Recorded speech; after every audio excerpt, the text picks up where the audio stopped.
তো দেখো একটু আগে আমি গাছে জল দিতে এসেছিলাম, তখন ছাদের দরজাটা খুলে দেখি এই দুটো পাখি। তারপরে তো প্রথমে আমাকে দেখে সবসময় উড়ে চলে যেত, এখন দেখি যাচ্ছে না। তখন আমি ভাবলাম যে কী হলো ব্যাপারটা। তারপরে গাছে জল দেওয়ার পরে আমি ভাবলাম যে না দেখি, চলে যাচ্ছিলাম নিচে।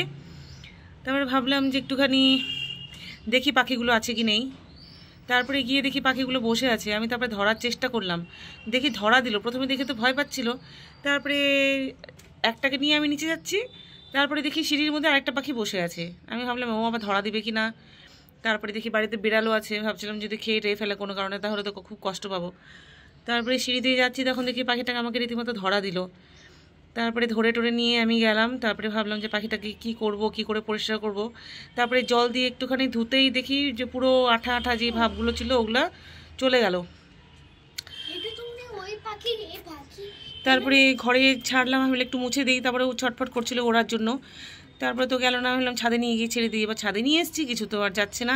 আমার হাতের মধ্যে দুজন মিলে বসে আছে। এখন আমি বুঝতে পারছি না যে ওদেরকে নিয়ে আমি কি করব। আমি বলছি যা, এই যে এরকম করে দিচ্ছি তাও যাচ্ছে না, ছেড়ে দিয়েছি পুরো তাও যাচ্ছে না। আর যিনি জানি এখানে বসে আছে হাঁ করে দেখছে। ওদের জীবনের প্রথম এরকম এক্সপিরিয়েন্স, পাখি দেখলে ভয় পায়, উড়ে আসে। ওরাও বলছে যা যা যা, কিন্তু যাচ্ছে না কিছু তো। এখন আমি কি করবো? ওরকম করো না বাবা, ভয় পাবে তো দেখে, এমনিতেই কাঁপছে ভয়ের চোটে। এই দেখো কি অবস্থা।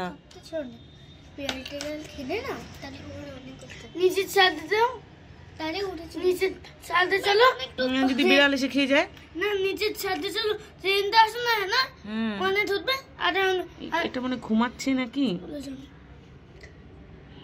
কি খেতে দেবো আমি? চড়ুই পাখি কি খায় আমি তাও তো জানি না। চড়ুই পাখি মানে ওরা পাতা খায়। পাতা খায় না, পেয়ারা খায়। এখন যদি আমি এখানটাতে রেলিংয়ে দিয়ে দিই, এটা যদি না উঠতে পারে, যদি পড়ে যায়, তখন আমি কি করবো? আমার তো খারাপ লাগবে। যা না বাবা, যা, তোরা কোথা থেকে যাবি, চলে যা বাবা। একটু উপরে আনো, উপরে। না বুঝতে পারছি না, যদি পড়ে যায়। ওই যে কাকগুলো রেডি হয়েছে, ওই যে দূরের মধ্যে একটা কাক আমার হাতে কিছু একটা দেখে মানে রেডি হয়ে আছে। ছাড়লে পরে তারপরে খেয়ে চলে যাবে। আমি ঘরে রাখতেও সাহস পাচ্ছি না তো। বকা তো দেবেই, আমি রাখবো না তাছাড়া। এক জোড়া পাখি, এরকম কোনোদিনও আমার সাথে ঘটেনি এরকম ঘটনা। এর আগে একবার হয়েছিল, ইঁদুর মারার ওই আঠাগুলোতে চিপকে গেছিলো একটা চড়ুই পাখি। তারপর ওকে পরিষ্কার করে ছেড়ে দিয়েছিলাম, যাই হোক। কিন্তু ওটা একটা পাখি ছিল, কিন্তু এখানে দুটো পাখি, এক জোড়া পাখি এসে আমার হাতে। এখন আমি কি করব আমি বুঝতে পারছি না। সন্ধ্যাও হয়ে গেছে, কি করব মামা বুঝতেও তো পারছি না। নিচে নামাচ্ছি তাও যাচ্ছে না।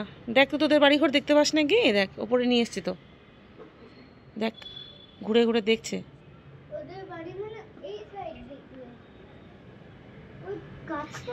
পুরো কাঁপছে দেখে, কাকটা তো পুরো দেখছে দিকটাতে। এই যে উনি দেখছেন এদিকে তাকিয়ে তাকিয়ে যে কি একটা ব্যাপার হচ্ছে।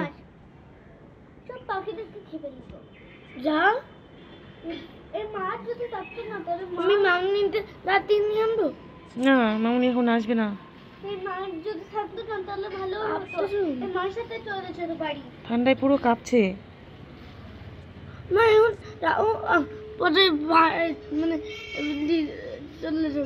তারপর রাত্রেবেলা যদি কিছু হয় তখন আমি কি করব?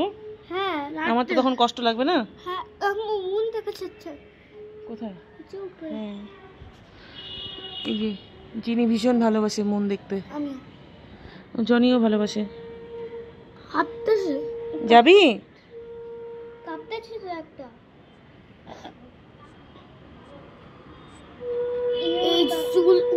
একদম মনে হচ্ছে আঠা চিপকানো হয়েছে।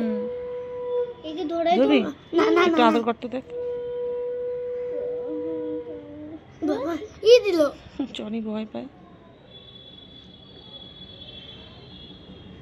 যিনি অনেক ভয়, অনেক সাহস নিয়ে তারপর ধরছে। থাক থাক থাক, ধরো না, ভয় পাচ্ছে ওরা।